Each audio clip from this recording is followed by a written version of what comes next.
L'actualité principale dans ce journal, ce sont les 5 chefs d'État du G5 Sahel qui sont à Ouagadougou pour la 5e conférence au sommet de l'organisation. À l'ordre du jour, sécurité et développement dans l'espace sahélo-saharienne. Le Burkina Faso prend la présidence en exercice du G5 Sahel à l'issue de la conférence. Les principaux défis demeurent la montée en puissance de la force conjointe et la mobilisation des ressources financières. Les grandes articulations de la cérémonie d'ouverture avec Dilaré Siehien et Maïmouna Traoré. Une famille plus que jamais unie pour la paix et la prospérité dans la zone sahélo-saharienne. Plusieurs questions liées au développement et à la sécurité sont au menu de cette 5e conférence des chefs d'État du G5 Sahel.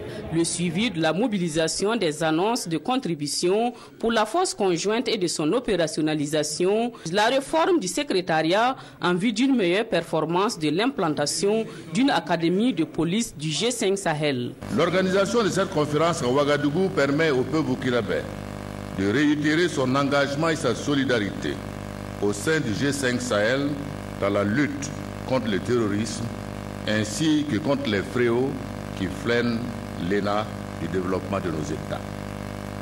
Ce jour marque incontestablement une nouvelle étape dans la vie du G5 Sahel.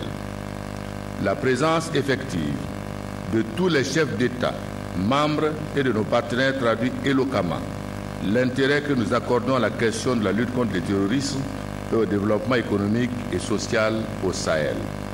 Selon le président en exercice de la conférence des chefs d'État du G5 Sahel, l'organisation a atteint aujourd'hui des résultats appréciables. L'opérationnalisation de la force conjointe du G5 Sahel et sa composante police, l'organisation de la conférence des bailleurs de fonds et du renforcement des relations entre l'institution et ses partenaires de coopération.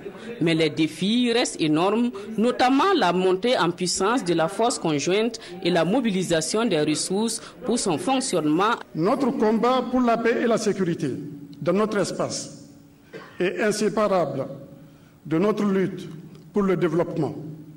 Le terrorisme et le crime organisé sont des symptômes. Nous sommes déterminés à nous attaquer à la maladie dont ils sont le reflet, la pauvreté et les inégalités.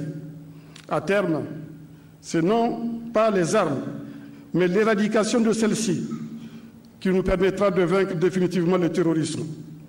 Avec l'explosion démographique qui connaît le pays, notre jeunesse, si nous n'arrivons pas à la nourrir, à l'éduquer, à la former, à la soigner et à lui trouver des emplois, aura tendance à céder de plus en plus aux sirènes du terrorisme. La conférence des chefs d'État est l'organe de décision du G5 Sahel. Les travaux en huis clos sont en cours et les 5 chefs d'État vont fixer les grandes orientations et les options stratégiques de l'organisation.